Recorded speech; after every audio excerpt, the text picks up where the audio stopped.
Rasanya apa sebagai istri yang ditinggal suaminya meninggal 1 hari sebelum Lebaran? Itu Fatih di situ udah mulai zikirin terus kayak la ilaha illallah, la ilaha illallah, udah zikirin terus sampai kayak dia terbata-bata la ilaha illallah gitu. Pas Fatih peluk gini, kan biasa tuh kita denger detak jantungnya kan. Pas kita kayak gini ternyata kok nggak ada gitu kan. Terus suara nafasnya dari itu nggak ada. Lihat gini dia udah nggak, kayaknya udah nggak ada. Kekhawatirannya tuh kayak gimana anak-anak ya.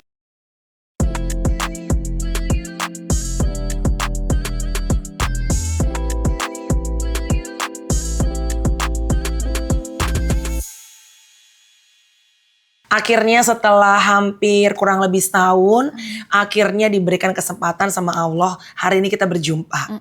Assalamualaikum warahmatullahi wabarakatuh. Waalaikumsalam. Fatih, ini pasti teman-teman semuanya viewers aku tahu, beliau ini adalah istri dari almarhum Babe Cabita. Setahun yang lalu, belum nyampe setahun ya sebenarnya Fat? 11 bulan Kak. 11 bulan, karena Babe itu meninggalnya 1 atau 2 hari? 1 hari sebelum Lebaran. 1 hari sebelum Lebaran. Benar. Wow, oke, berarti kayak memasuki bulan Ramadan kayak gini nih, begitu memasuk antara ada bahagia and is it a mixed feelings for you and kids? Mixed feeling, rasanya tuh waktu pas masuk keinget karena di bulan ini tuh yang waktu itu kita di Malaysia lagi berjuang kan. Rumah sakit, di rumah segala macam, iya. Kebayang waktu sahurnya, terus bukanya waktu itu di bulan Ramadan itu. Ramadan pertama itu Babe tuh di ICU Kak. Ramadan hari pertama? Iya, waktu itu kita di sana tahun lalu. Itu di ICU dan sempet koma kan, abis pasca operasi kepalanya itu gitu. Jadi emang waktu awal masuk tuh kayak alhamdulillah masih dikasih kesempatan untuk bisa ngerasain Ramadan lagi, tapi aduh ternyata tuh yang kemarin itu masih melekat deg-degannya, masih melekat nungguin telepon. Karena kan kalau di ICU kita nggak boleh nunggu kan, paling cuma jam 12 sampai jam 1 doang doang. Oh, abis itu harus keluar ya? Iya, ICU kan. Jadi harus standby handphone kalau susternya nelfon. Jadi untung kita apartemennya benar-benar jembatannya tuh nyatu lah sama si rumah sakit waktu itu di KL. Jadi emang deg-degannya tuh berasa banget nungguin, terus kayak nggak bisa nengokin dia, liatin dia gitu. Jadi cuma jam 12 sampai jam 1. Terus nanti jam 6 sore sampai jam 7. Jadi buka tuh kadang-kadang di ruangan itu gitu. Jadi kayak bulan Ramadan ini mengingatkan semua kembali kenangan, walaupun tentunya walaupun udah setahun, for sure semua kenangannya tetap masih ada sama kamu dan anak-anak ya. Fat, kalau ditinggal sama orang yang jauh itu kan sedih pasti. Namun ditinggal sama suami ya, itu kalau orang bilang katanya time will heal. Bener apa tidak sepenuhnya betul? Time will heal. Jadi apa ya, kalau Fatih bilang sih selalu bilang juga ke orang-orang setelah melewati ya Kak. Proses berdukanya ini tuh ternyata bergelombang. Jadi kita pikir atau mungkin orang-orang mungkin bakal berpikir ya udah nanti lama-lama akan sembuh kok gitu kan. Nanti lama-lama sembuh gitu kan. Ternyata rasanya itu kayak oke, ini misalnya kayak udah terus dengan aktivitas ya. Jadi kayak ya udah ini bukan tidak menerima takdir tapi kayak ya udahlah gitu kan. Tapi pasti tetap ada momen yang kayak aduh kangen sekali ya. Aduh sedih banget apa dan segala macamnya. Jadi emang setahun ini 11 bulan ini itu ngelewatinnya benar-benar apa adanya. Ketika lagi kangen, nangis yang sampai kayak mana gitu, sedih, itu ya Fatih biarkan aja itu keluar. Oh justru gitu. Kamu tuh bukan yang kayak ayo harus kuat demi anak-anak harus begini. Tapi you just let it be natural. Iya gitu. Jadi ada momen kayak misalnya misalnya kayak benar-benar nggak pengen ngapa-ngapainnya tuh waktu itu abis pulang umroh Desember kemarin. Nah umroh tuh kan waktu itu Januarinya masih bareng. Ketika Desember kemarin kan ada alhamdulillah atas izin Allah tuh pergi lagi tapi sendiri gitu kan sama keluarga lah. Pulang umroh itu tuh rasanya kayak campur aduk, terus kayak sedih, nggak tahu tiba-tiba tuh kayak sedih. Itu ada kayaknya hampir 5 hari nggak mau ngapa-ngapain, di kamar doang. Jadi kayak Mbak tolong ya titip anak-anak gitu. Jadi anak-anak tuh main di kamar, main bentar, abis itu udah nggak ngapa-ngapain, nggak keluar, makan juga kayak cuman ya udah kayak aku harus makan gitu.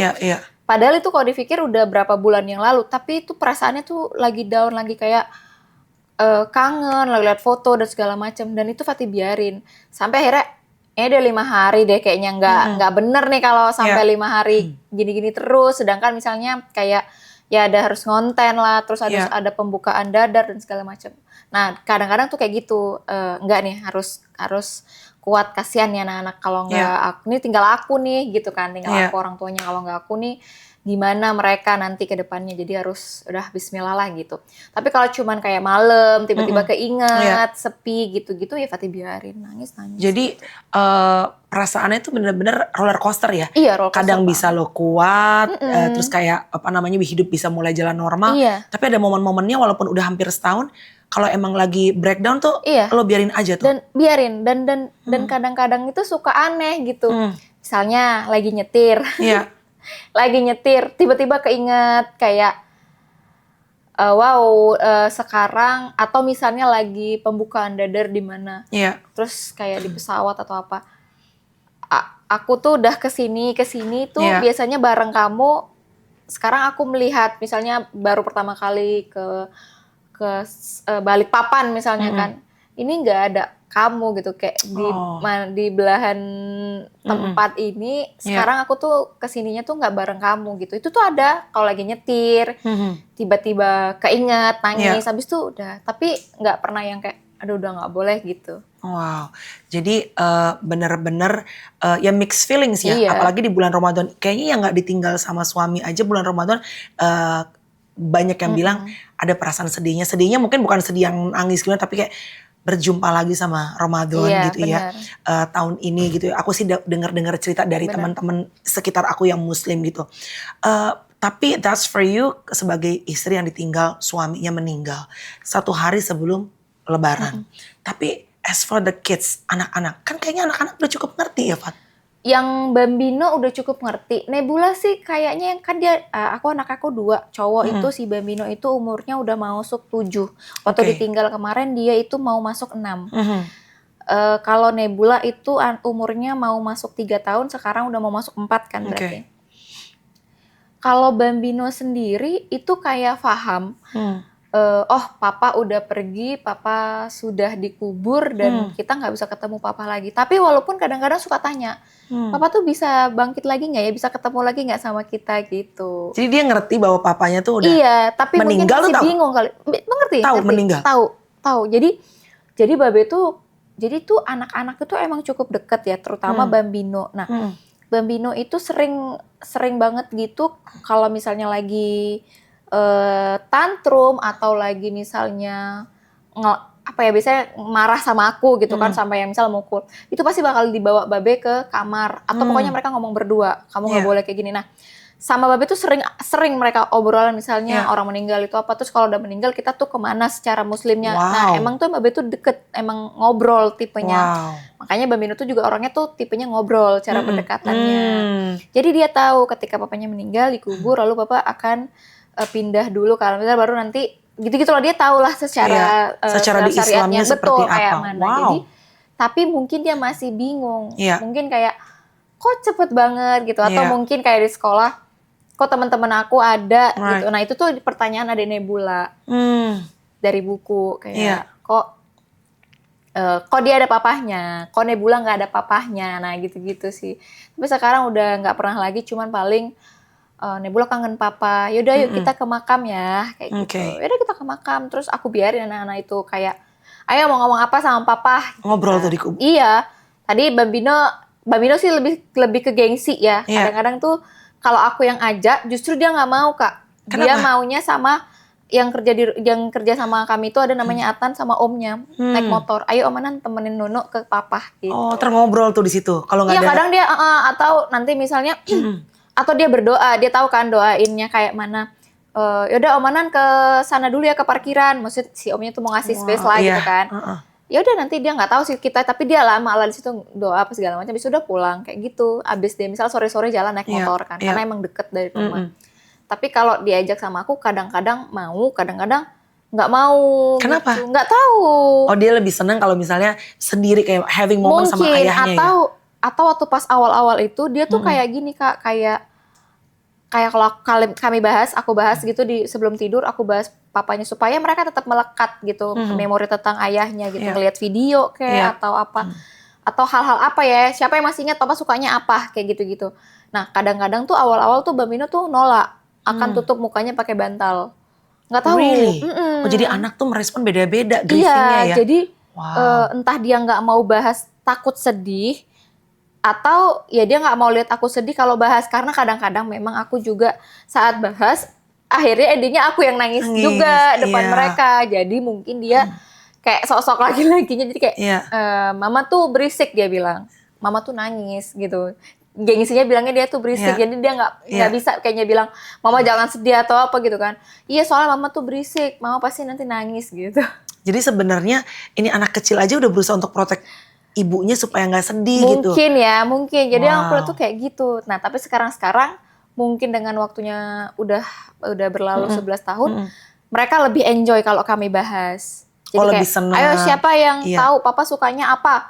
Oh, no gitu kan. Telur dadar, iya. Adik apa? Papa suka pepaya.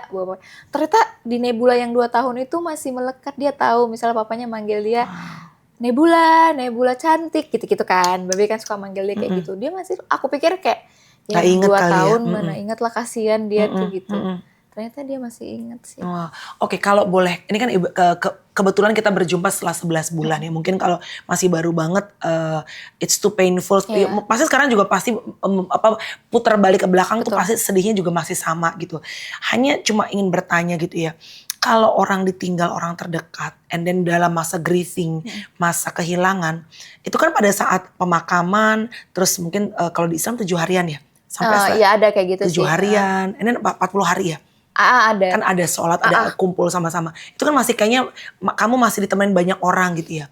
Tapi kan after that kan hidup harus berjalan tuh. Nah pada saat kamu balik ke rumah, ke kamar, ke segala macam, kamu melakukan kayak semacam perubahan gak di rumah supaya nggak teringat terus sama almarhum?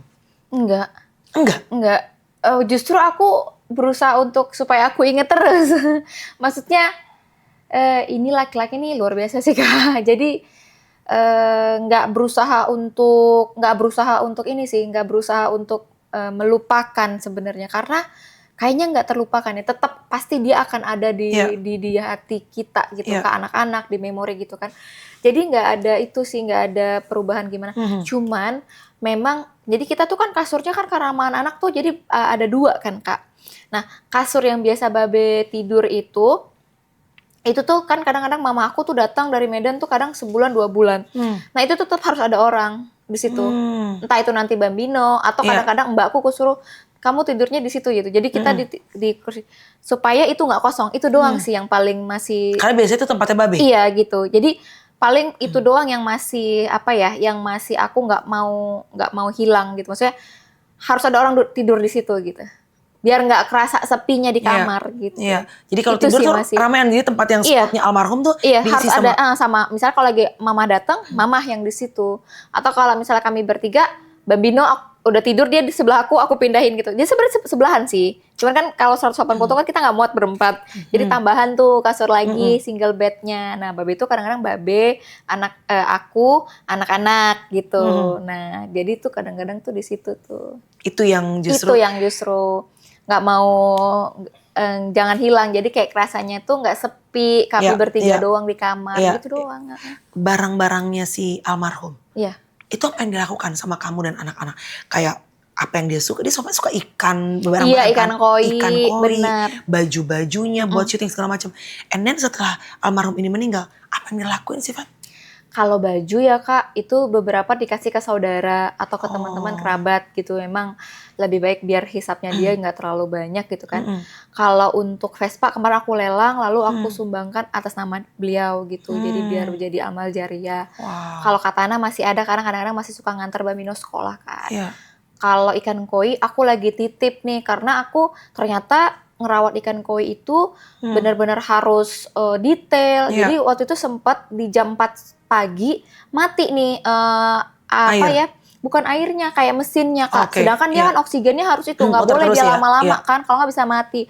Nah, aku panik kan. Nah, kalau Babe tuh langsung bisa ngidupin genset. Nah, kita kan nggak ada laki-laki di rumah, jadi aku bingung. Jadi akhirnya aku titip sama tempat temannya dia yang biasa untuk dia kalau maintenance ikan koinya di situ, untuk kalau ada lelang atau apa ya udah nggak apa-apa dijual aja gitu. Karena koinya pun juga koi-koi impor Jepang gitu kan, yang bagus-bagus gitu. Takutnya di aku malah sia-sia gitu kan.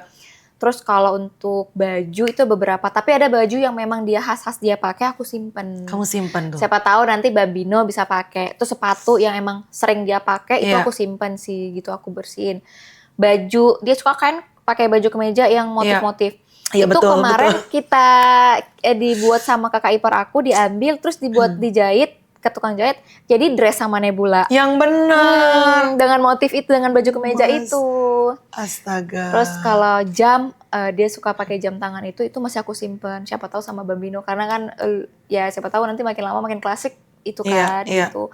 Jadi itu masih aku simpen sih. Yang hal-hal yang emang masih sama dia, dompet itu tuh masih aku simpen gitu-gitu.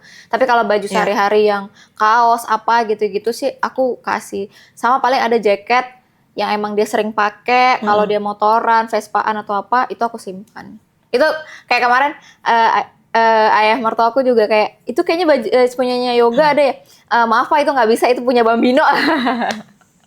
Jadi ada beberapa yang memang melekat di hati dan sering dipakai. Karena emang nih anaknya mirip banget kan. Masa? Iya, Bambino itu? Iya, Bambino itu tuh keriting, kribo kayak kan? Dia, cuman emang lebih kurus. Terus dia lebih putih nggak sih kayaknya? Iya, agak putihan dikit sih. Terus cara ngomongnya, terus cara dia kalau duduk gitu-gitu tuh mirip. Persis banget ya.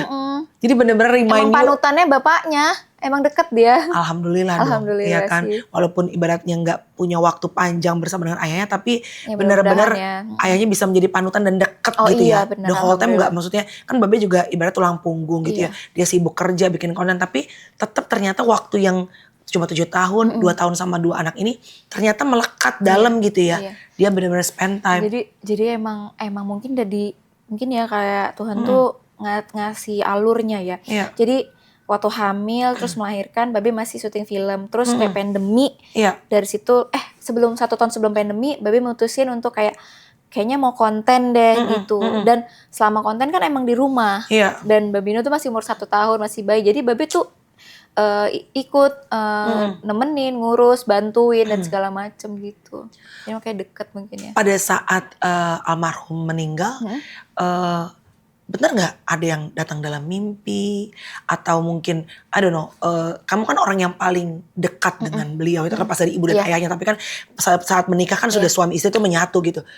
Betul seperti itu nggak sih, maksudnya kayak saat rindu mereka bisa hadir dalam mimpi dan segala macam? Benar, kalau kata Ustadz ya, kata Ustadz tuh kalau dia datang dan dia tidak berbicara, maksudnya dia senyum, mungkin itu tafsirannya tuh dia tuh udah mau kasih tahu kita kalau dia tuh udah tenang. Tapi kalau misalnya dia bicara, katanya tuh ya mungkin kayak bunga tidur yang misalnya mimpi jin yang menyerupai gitu-gitulah. Tapi sejauh ini kalau misalnya cerita dari temen-temennya, terus ayah, papa, mertua juga kan, Fatih juga dimimpiin, kita emang nggak pernah ngobrol, tapi kita tuh tahu gitu,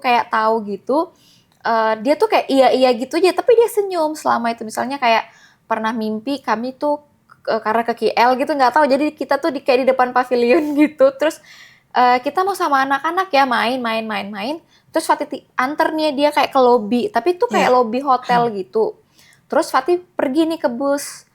Abis itu Fatih baru ingat, oh iya belum pamitan, besok kami kan gak ketemu lagi, gitu di dalam mimpinya.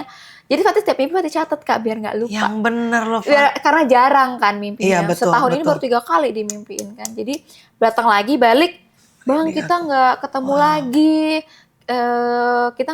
lagi, kamu gak apa-apa ya, ditinggal dulu, kamu sehat ya. So dipeluk, kayak gitu. Terus yang terakhir kali kemarin itu, kami di mobil, kayak gitu-gitu sih. Tapi kadang-kadang tuh ngeh kalau dia udah gak ada, kadang-kadang di mimpi tuh gak ngeh kalau dia udah gak ada.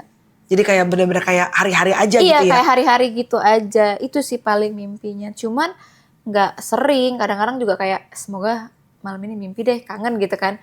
Ya enggak juga. Justru pengen kadang-kadang dimimpiin ya? Iya pengen lihat gitu. Jadi kadang-kadang tuh kadang waktu pas dia lagi udah botak, terus waktu pas dia masih keribu gitu. Mbak Mino sih bilang, cuma karena anak-anak, aku juga kadang-kadang bener nggak ya apa ikut-ikutan nih karena mama abis ceritain mimpi gitu kan. Jadi dia, Nono tuh mimpi papa di depan pintu kamar, tapi nggak masuk, nggak tahu kenapa papa nggak masuk gitu. Jadi anak-anak tuh juga ibaratnya juga ya kalau mungkin kangen ya, jadi kepikiran kebawa mimpi. Hadir kan dalam mimpi gitu ya. Pada saat kemarin kan kamu tuh yang nemenin terus ya, pada saat almarhum itu sakit sampai akhirnya meninggal. Jadi almarhum itu kan kita nggak sempat jumpa tuh, belum sempat ngobrol ya. Almarhum itu pada saat apa sebutan dalam Islam tuh sakratul maut. Sakratul maut. Fatih di situ. Iya, jadi tuh dari mulai kamar kan Kak, kan kita di rumah sakit itu di kamar itu udah gelisah. Kan kami mau sahur, itu kan sahur terakhir tuh, udah mau sahur. Tapi masih sadar, Pak? Sadar, masih kayak berdiri dari tempat tidur. Kamu mau apa? Mau pipis? Oke, pakailah si potnya tuh kan. Udah, habis itu tidur, peluknya tuh kenceng. Dia meluk kamu? Iya, tapi nggak ngomong. Tapi matanya tuh kayak udah liar gitu loh, kayak udah liar, terus kayak kakinya diregangin gitu. Nah, kalau kata Ustadz juga tuh, itu prosesnya mungkin dia sudah melihat si malaikat yang mau jemput dia gitu kan. Tapi nggak meraung-raung. Cuman kayak matanya kemana-mana gitu, terus dia meluk. Tapi nggak bilang, kamu kenapa? Apa yang sakit? Kita sama dokter juga bingung. Panggil kan dokternya, dokter jaga. Dokternya cek tensinya udah 60/38 gitu Kak. Rendah banget. Terus saturasinya juga udah 80-an. Nah, kita harus bawa ke ICU ini. Karena harus pakai pertolongan pertama dulu. Kita nggak ada monitornya untuk memonitorin dia dan naikin kayak cairan untuk naikin tensinya kan gitu.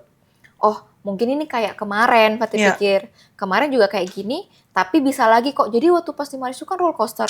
Down, terus alhamdulillah dia survive lagi, down, survive lagi. Jadi hari itu Fatih pikir, oh nanti akan balik lagi kok gitu kan. Ya udah nggak apa-apa, ayo kita buat apa. Pas jalan bawa bednya itu, tapi kakak ipar itu tuh ternyata kayak udah feeling. Jadi dia panggil papa sama, kan kita semua udah ngumpul karena kan mau lebaran. Jadi emang suruh ngumpul karena Yoga nggak bisa keluar dari rumah sakit. Kita lebaran di rumah sakit aja. Mama Fatih dari Medan udah masak lontong Medan, adiknya. Disiapin itu semua. Disiapin karena dia pengen makan lontong Medan Kak lebaran. Insya Allah kali sih. Jadi habis itu akhirnya nelfon tuh, mereka habis siap sahur di rumah karena deket kan. Jadi mereka datang. Kaget juga pas mereka datang. Maksudnya kenapa ya gitu kan? Karena emang betul-betul Fatih tuh mikirnya enggak, ini tuh pasti akan balik kok. Ini pasti akan balik. Karena sebelumnya juga bisa balik lagi ya. Sebelumnya kita kayak gitu. Jadi nggak ada pikiran apa-apa. Tapi dia meluk terus genggam tangannya emang udah dingin. Jadi tuh sebenarnya tuh mikir kayak gitu, tapi ada ketakutannya juga. Cuman denial gitu. Enggak, pasti bisa kok. Enggak gitu. Jadi ngomong sama diri sendiri, pikiran tuh kalau jadi karena ngeliat tangan dia tuh dingin. Kita bawa ke lift, terus susternya ngecek lagi saturasinya udah di 60 apa ya, udah di 50. Susternya itu langsung ngomong gini ke dokter, dokternya tuh kayak langsung nunduk, nggak apa kita bawa aja langsung. Ah di situ Fatih lihat kode-kodean mereka. Kode-kodean mereka. Kenapa nih gitu? Tapi nggak berani nanya, takut denger sesuatu yang nggak pengen aku denger gitu kan. Bawa ke ICU, kita nggak boleh masuk kan. Diapain? Nggak lama, kayak cuma 3 menitan di dalam, keluar lagi dokter di ICU. Ini sudah sangat turun sekali saturasi dan kesadarannya. Terus kakak bilang, apa adanya aja, ngomong aja apa adanya, gitu mungkin ya. Iya ini udah nggak bisa, mau apa? Apakah mau kita bantu dengan, apa ya lupa Fatih namanya itu. Terus kakak bilang, enggak, nanti nyakitin dia. Oh nggak boleh? Nggak boleh, nggak mau. Maksudnya itu tuh kalau memang ternyata udah nggak bisa, ya sudah. Karena dokter itu waktu pas kami di sini kan sebenarnya dokter tuh nyuruh pulang tuh kan emang udah terminal kan, maksudnya udah ini udah nggak bisa gitu kan.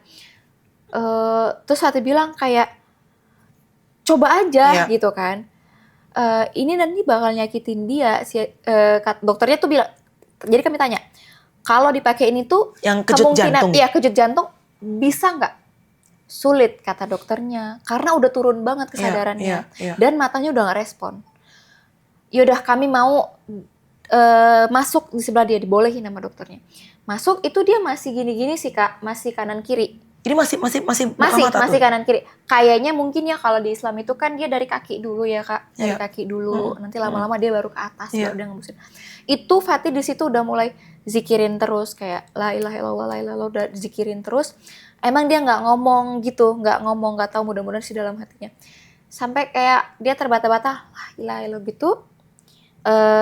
Pas Fatih peluk gini, kan biasa tuh kita denger detak jantungnya kan. Pas kita kayak gini ternyata kok nggak ada gitu kan. Terus suara nafasnya dari itu nggak ada. Lihat gini dia udah nggak, kayaknya udah nggak ada. Terus Mbak dokternya manggil, dipakein tisu, ternyata udah nggak ada. Ya udah nggak ada. Jadi itu momen terakhirnya. Itu momen terakhir. Berarti dia sakratul maut di pelukan kamu ya? Iya, itu Fatih peluk dia. Dan waktu pas yang di kamar itu, mungkin waktu pas dia melihat dan prosesnya itu dia meluk kenceng banget itu. Makanya kamu bilang tadi dia meluk kenceng banget. Iya. Kamu kenapa? Itu tapi tadi Fatih bilang, ayo doa ya gitu. Maksudnya kalaupun dia rasa sakit dia nggak bilang, siapa tahu dengan doa dia bisa tenang kan. Itu tuh kayak gitu sih. Wow. Kamu marah nggak saat itu? Kan kamu pastinya walaupun kamu berusaha untuk ikhlas tapi namanya suami pasti kan kamu dalam doanya sholatnya mintanya sembuh pasti dong. Tapi saat Allah memberikannya sebaliknya. Jadi dari awal sakit Babe tuh udah ngedoktrin aku gini Kak,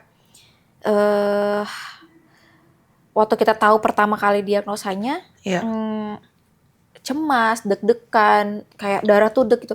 Tapi Babe selalu bilang kayak gini, terus saya pegang gitu kan, nggak apa-apa, tenang aja, kita cari dokter terbaik gitu kan. Nah pas kita menjalaninya itu pun ada pasti sesuatu yang hasilnya bagus, hasilnya nggak bagus. Babe tuh bilang, yang namanya kematian itu pasti, cuman mungkin gilirannya aja kita nggak tahu. Bisa jadi abang duluan karena sakit, tapi bisa jadi kamu yang duluan karena belum tentu orang yang nggak sakit itu lebih lama gitu. Jadi nggak apa-apa katanya gitu. Harus kuat. Kalau kita nggak nerima cobaan, kita nggak dapat pahalanya nih dari cobaan ini. Jadi kita harus sabar, ikhtiar. Dan kita berdoa, kita yakin Allah pasti akan jawab nih yang terbaik. Nah pada saat itu doanya ya Allah minta sembuh, nggak minta kata-kata yang terbaik karena takut kali yang terbaik ternyata yang nggak aku inginkan. Dan ternyata benar. Kita suka takut ya. Iya, jadi selalu spesifik gitu. Ya Allah, aku mau sembuh. Aku mau dia bareng-bareng sama aku sampai anak-anak kami dewasa.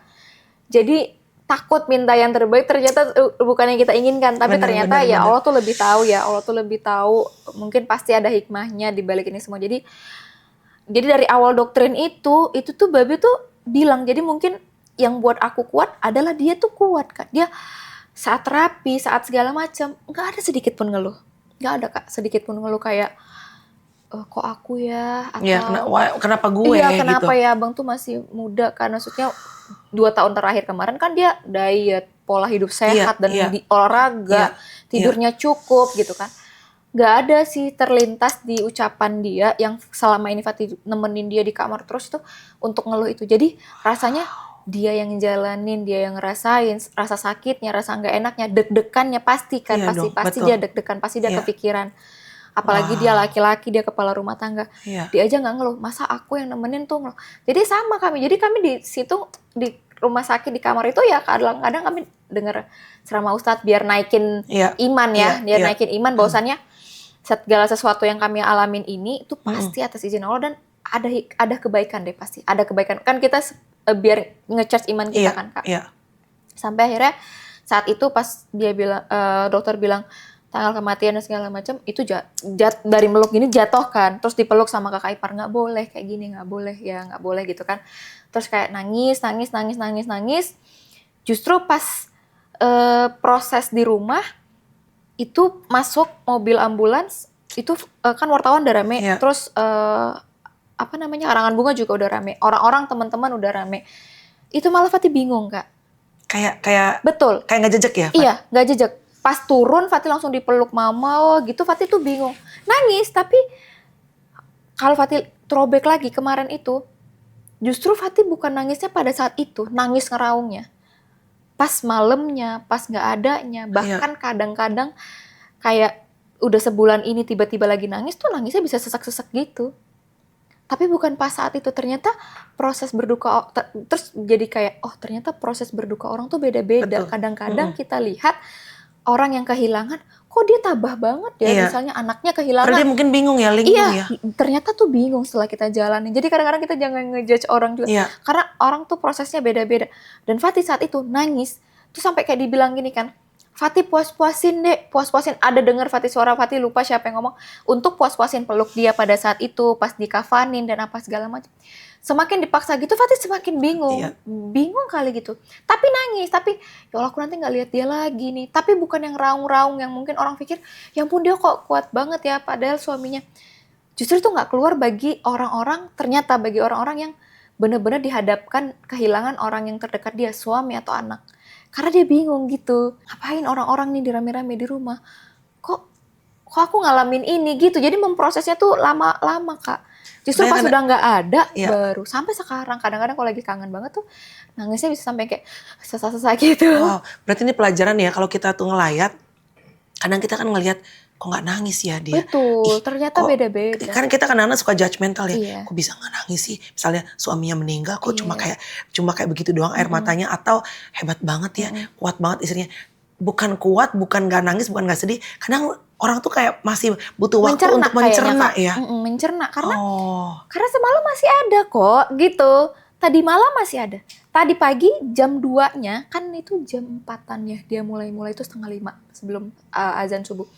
Jam 2-nya dia masih minta tolong Fatih untuk ke kamar mandi, Fatih beres-beresin. Fatih bantuin beresin apa segala macam. Tidur lagi Fatih yang taruh tempat tidur. Dan malam itu pula yang Fatih nggak satu bed sama dia. Malam-malam sebelumnya tuh kami satu bareng di bed rumah sakit itu. Jadi tuh Kak, Fatih tuh saking takutnya selalu terbangun. Dan ternyata terbangun-bangun itu sampai sekarang. Ya Allah, jadi terbangun tuh gitu, lihat nafas dia, oh masih ada apa enggak. Tidur. Nanti kebangun lagi sejam lagi. Fatih giniin dadanya. Oh masih ada. Gitu loh Kak. Saking takutnya. Di rumah sakit tuh selalu kayak gitu. Karena kamu masih kebangun sekarang tuh gitu kayak. Iya, jadinya nggak tahu, kadang-kadang jam 2 tuh lihat mesti bangun tidur lagi. Nanti jam 3:30 pokoknya nggak pernah tidur yang pules gitu. Kalau lagi pengen, aduh capek kali nih kayaknya ya habis aktivitas pengen tidur, minum melatonin. Iya, supaya bisa benar-benar tidur pules ya. Pengen dapetin waktu tidur. Sebelum terakhir kali ya. Kalau di Islam tuh berarti waktu abis dikafanin masih bisa dipegang gak sih kalau di Islam?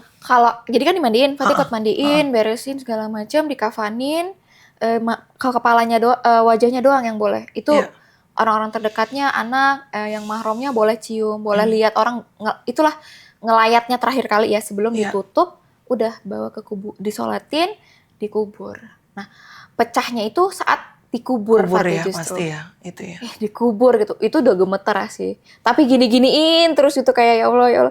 Maksudnya karena diajarin ketika dapat pahala gedenya itu ketika kita pertama kali dikasih cobaan, kita sabar nggak gitu. Jadi itu yang kayak zikir terus kayak ini takdir, nguatin diri gitu,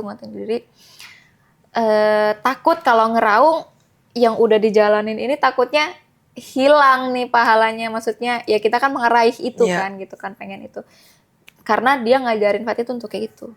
Kamu ngomong apa terakhir sama almarhum waktu sebelum ibaratnya terakhir kali ngelihat almarhum deh gitu, dari kafanin dan segala macam, apa yang kamu omongin ke almarhum Babe Cabita? Apa ya, justru waktu pas dia meluk itu, kamu kenapa kamu sakit, waktu pas ngafanin itu Fatih cuman nggak ngomong tapi hanya cium-ciumin peluk gitu, kayak nggak bingung waktu itu ngomong apa, tapi emang Fatih peluk cium. Justru waktu pas di rumah sakitnya itu kayak ya nggak apa-apa kalau mau pergi gitu, nggak apa-apa. Jadi kamu tuh ikhlas ya, Fat? Di situ tuh kayak 80% bisa, kan kita udah ngelewatin. 20% tuh kayak dihadapin kenyataan, dia udah pucet, saturasinya udah turun, dan kata dokter ini emang udah berat gitu. Iya. Jadi bingung, terus juga dan yang buat apa ya, leganya adalah ketika dia itu Kak udah sakaratul maut dan sudah tidak ada, matanya masih agak sedikit terbuka, tapi senyum Kak. Wow. Senyum dia Kak, jadi kayak gitu. Nah, kita tuh mengimani ketika mayit itu senyum, artinya pada saat dia sakaratul maut, malaikat yang datang itu mengabarkan kabar baik gitu, kayak udah ayo mungkin ya, udah ayo masamu di dunia udah ini, kita ke surga nih, atau kita nikmati nih teman-teman surga yang udah dijanjiin, karena mungkin dia baik dan amal-amal dan segala macam, karena dia senyumnya tuh kayak senyum babe yang suka kayak bidadari itu loh, kayak yang gitu, yang genit-genit gitu, senyum kayak gitu, bukan hanya cuma sekedar kayak gitu, tapi gitu loh Kak. Jadi kayak itu yang mungkin buat Fatih, ya karena memang dia bilang mati itu pasti, yang enggak pun abang yang sakit, kamu yang sehat pun mungkin bisa lebih duluan. Tapi tergantung kita kayak mana menghadapinya. Kamu nggak takut? Ya abang cuma cemas ninggalin kalian. Karena dokternya kan udah ngomong di depan dia Kak, pada saat kami di Malaysia. Wow. Jadi emang luar biasa, Masya Allah sekali sih itu laki-laki. Dokternya ngomong apa? Dokter bilang terapi ketiga ini tidak berjalan dengan baik. Dan kita tidak bisa stem cell. Padahal stem cellnya udah diambil kakaknya kan. Karena si sel jahat yang menggerogoti sumsumnya, si imun dan sel-selnya itu tuh udah lebih geragas. Jadi kalau kita mau masukin transplantasi dari kakaknya yang sehat, stem cellnya, harus dibawa, sel-sel yang ada di dalam darah dia itu harus di bawah 10%. Sedangkan hasilnya setelah kita obati dengan obat yang keras dan segala macam, itu di sekitar masih 40%. Jadi hampir setengah tubuhnya. Wow. Dan itu terus naik. Setiap hari depan dia tuh? Iya. Terus gimana gitu? Ya kalau kita tetap mau ngebum, resikonya kita bisa kehilangan kamu lebih cepat gitu. Nah, abis dokternya ngomong gitu, nah Fatih juga nggak tahu apakah SOP mereka kayak gitu atau apa ya gitu yang membuat mereka untuk ngomong. Kenapa nggak aku aja yang dipanggil gitu? Gimana pun sekuat-kuatnya orang pasti kepikiran kan. Ada dropnya lah ya. Sore dokternya ngomong itu, kepalanya sakit. Ternyata pecah pembuluh darah. Jadi kalau trombosit kita turun, itu rentan dengan pecahnya pembuluh darah Kak. Gitu. Waktu itu pernah di mata, waktu itu kan. Nah, ini ternyata di kepala, kayak kerembes.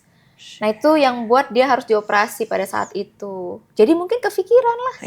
Kepikiran, terus kepala dipaksa mikir atau apa, kepalanya sakit, trombositnya juga lagi nggak baik, darahnya lagi nggak baik, kan transfusi terus kan selama di sana.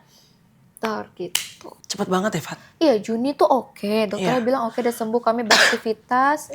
Terus November tiba-tiba drop lagi, udah November, Desember, kami November di Malaysia, Desember, Januari, Februari, Maret, April, 4 bulan. Tapi ya baiknya adalah dia nggak tersisa lama-lama gitu iya sih Kak, betul. Karena kalau mungkin makin lama dia juga akan suffernya makin lama, kamu juga ngelihat dia gitu. Apa sih yang bikin kamu tuh bangga menjadi istri, pernah ya sekarang kan udah berbeda dunia ya, pernah punya hidup sama-sama dengan Babe Cabita. Kalau di aku ya pribadi ya ngelihat Babe itu memang beliau tuh kan komedian, tapi satu hal yang selalu teringat adalah walaupun kita nggak sering banget syuting bareng, tapi waktu di Trans TV itu kan Babe dulu pernah punya jadi aku punya program, Babe tuh kayak bacain zodiak ya kan, dia suka pakai apa namanya singlet. Iya bidadari. Terus gue kayak, Babe, pakai singlet bulu ketek. Dia tuh nggak pernah baper dan selalu, walaupun kami jarang jumpa, nggak selalu sama-sama, tapi selalu very hangat orangnya gitu. Dan nggak pernah tuh misalnya gini, kan dalam ngelawak tuh kadang-kadang kita ada ya tanpa sengaja misalnya nyela orang supaya lucu. Gue tuh nggak pernah merasakan Babe itu menghina atau menyela dia, disengaja maupun tidak disengaja, untuk bikin kelucuan. Yang ada dia nyela dirinya sendiri. Dia nyela dirinya sendiri, kekonyolan diri sendiri gitu. Tapi sepanjang gue kenal dia tuh gue gak pernah kayak dia menghina, apalagi physically ya gitu. Supaya untuk bikin girl lucu gitu. Tapi kalau dia terlepas dari komedinya, apa sih yang orang lain gak tahu dari seorang almarhum Babe Cabita yang bikin kamu tuh bangga jadi istrinya dia? Kan kamu bilang tadi dia tuh laki-laki yang luar biasa Kak. Masya Allah ya Kak. Jadi Babe itu tuh emang orangnya tenang kan. Dia itu tenang dan sedikit cuek, mungkin karena cueknya itu jadi dia nggak baperan gitu kan. Dan setelah dia nggak ada itu baru ngerasa oh ternyata pandangan orang-orang tentang Babe ini tuh baik ya gitu. Maksudnya emang kayak gitu, karena dia kalau buat materi atau apa segala macam itu juga emang pasti akan mengapakan dirinya sendiri, bukan untuk orang lain. Dan yang buat Fatinya apa ya, kayak bangga lah ya pernah jadi istrinya itu, dia tuh soleh Kak.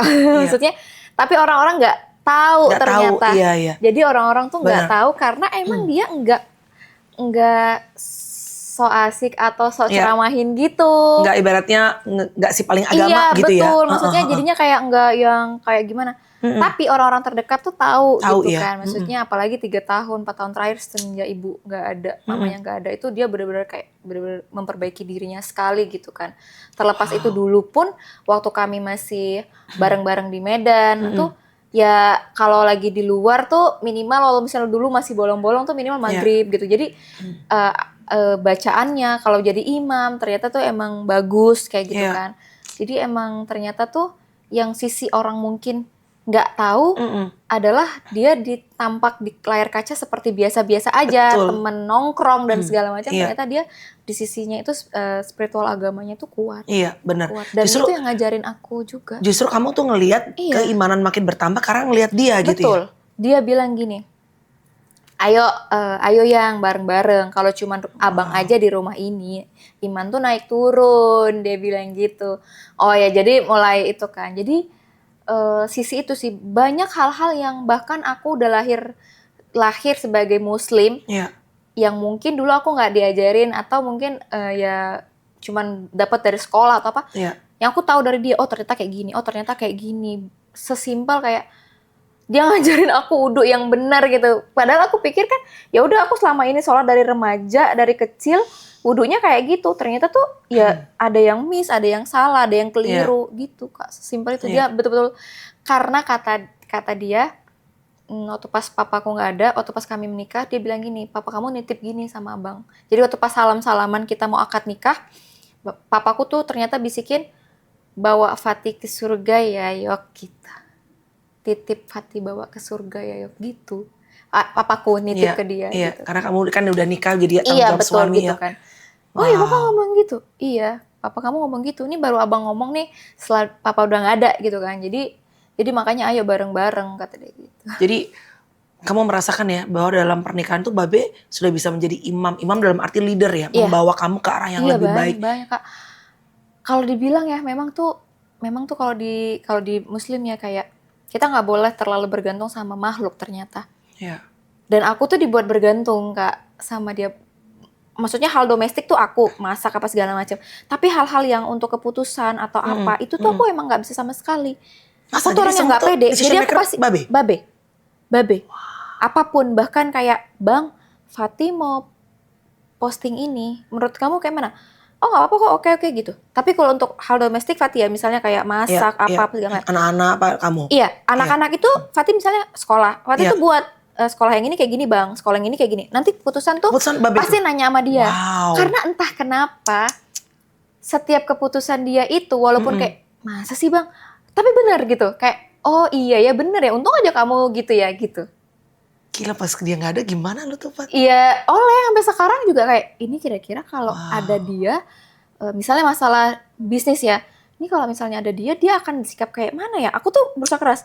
Aduh kayak mana ya, nanya sama teman, karena emang aku tuh tipekannya tuh yang diskusi kan, aduh ini gimana ya, karena biasanya tuh dia tempat aku, atau misalnya aku lagi ada masalah apa ya aku akan tenang ketika aku ngobrol sama dia, karena pasti pemikiran dia, karena dia orangnya tenang dan cuek gitu. Jadi ya udahlah kamu mah gini oh iya ya udah gitu, selama dia dukung aku ya udah ayo lu gitu. Pede deh iya pede betul.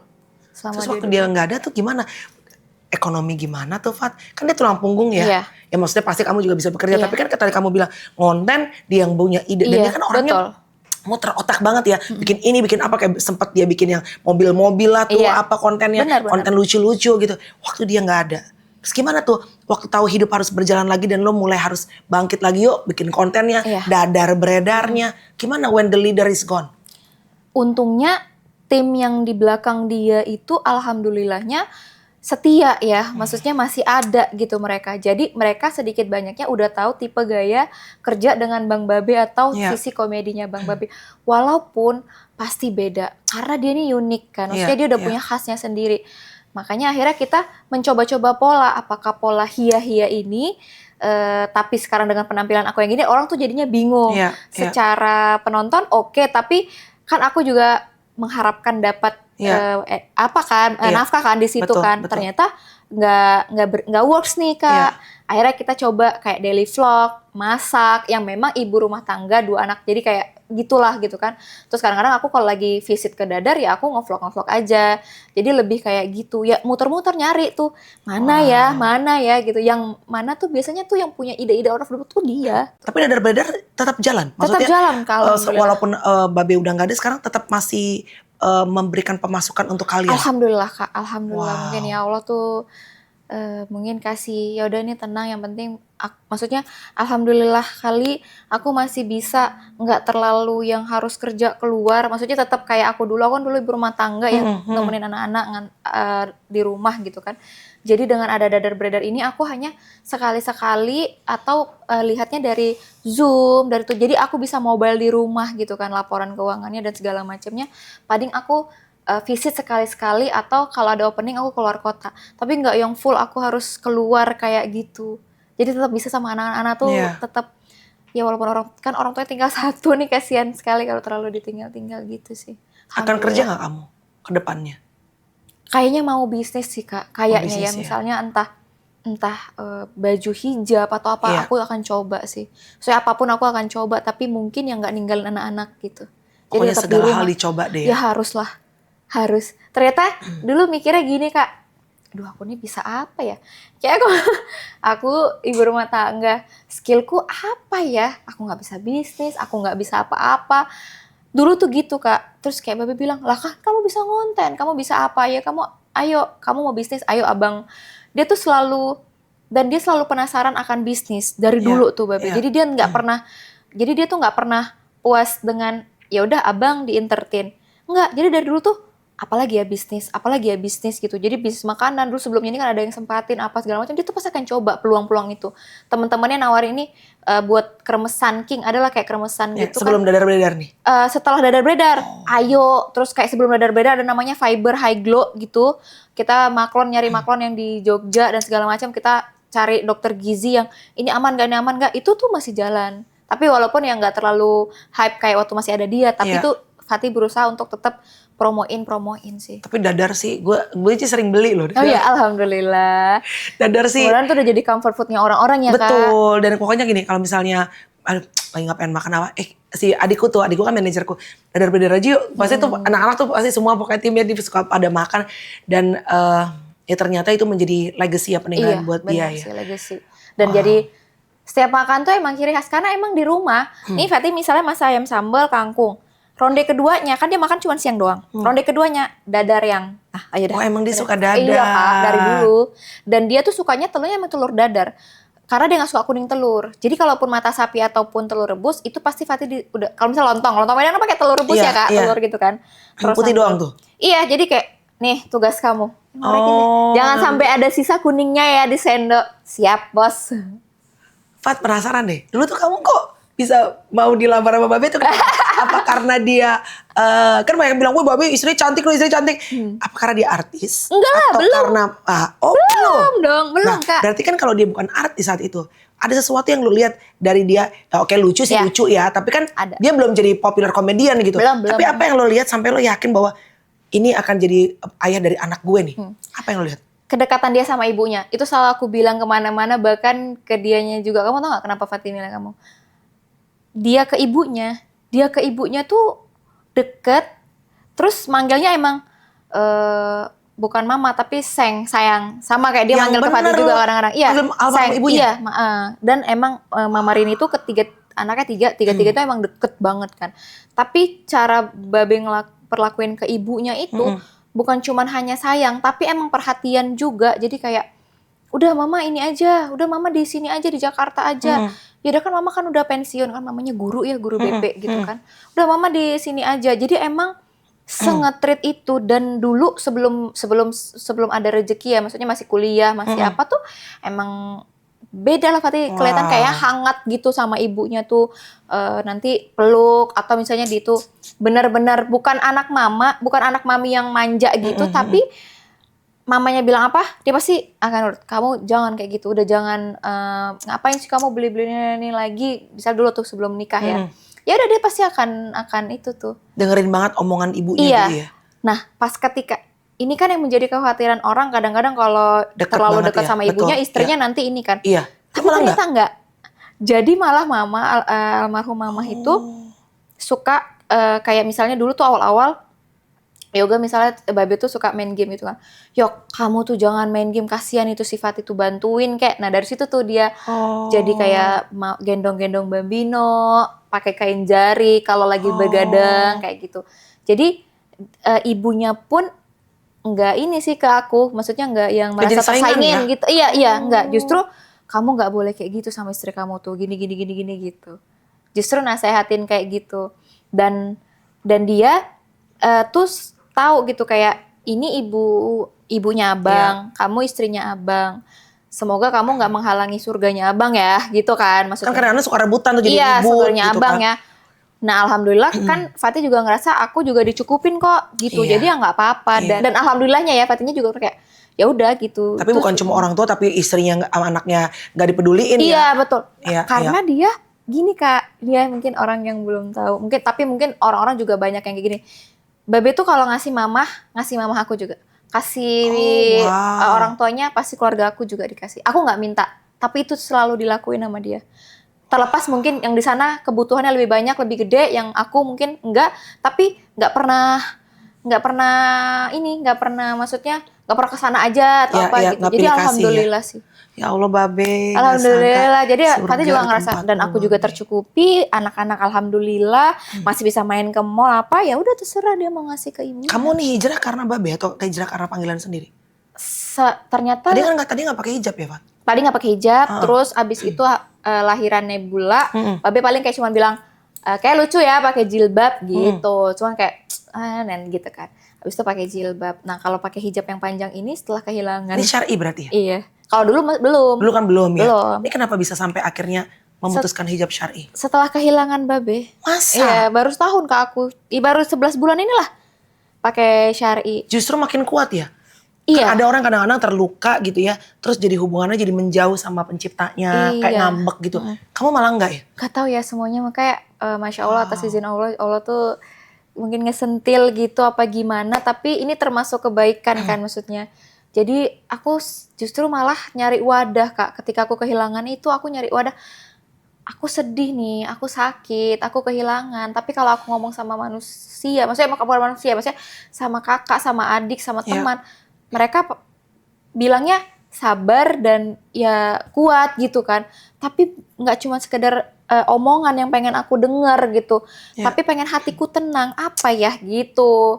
Sampai akhirnya aku ingat Babe selalu bilang yang kalau mau nge-charge iman minimal 1 hari dengerin deh 1 ceramah ustadz gitu.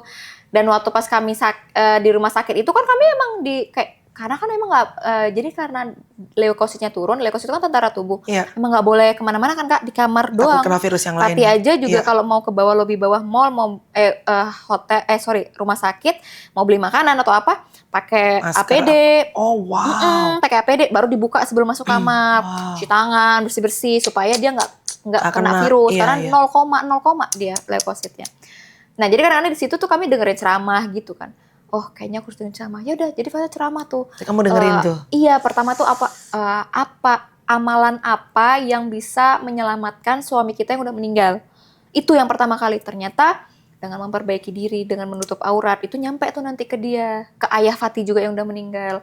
Terus misalnya sedekah atas nama dia, misalnya nih sedekah nih ya Allah buat Babe, Pria Praga itu, semoga lapang kuburnya gitu. Makanya pelan-pelan kamu nih. Pelan-pelan. Makanya aku bilang kok sekarang beda gitu loh.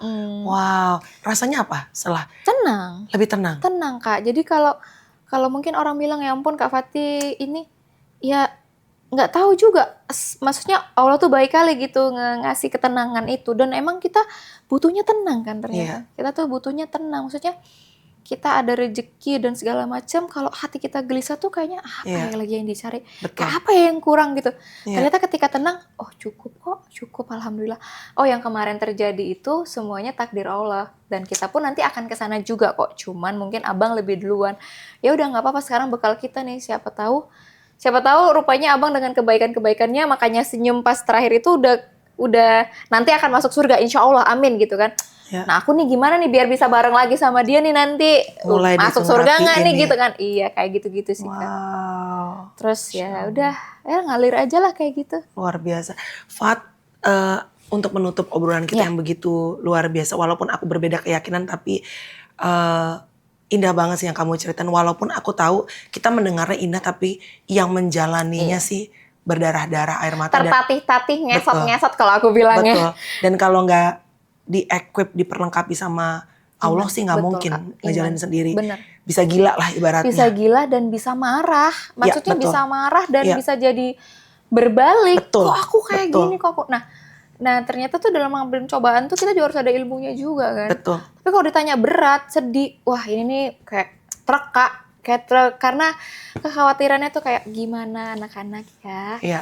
Aduh mereka masih kecil, mampu gak ya aku bisa kasih fasilitas yang dulu Babe kasih tanpa mengurangi. Misalnya masih bisa main playground, masih bisa ke mall, masih bisa naik.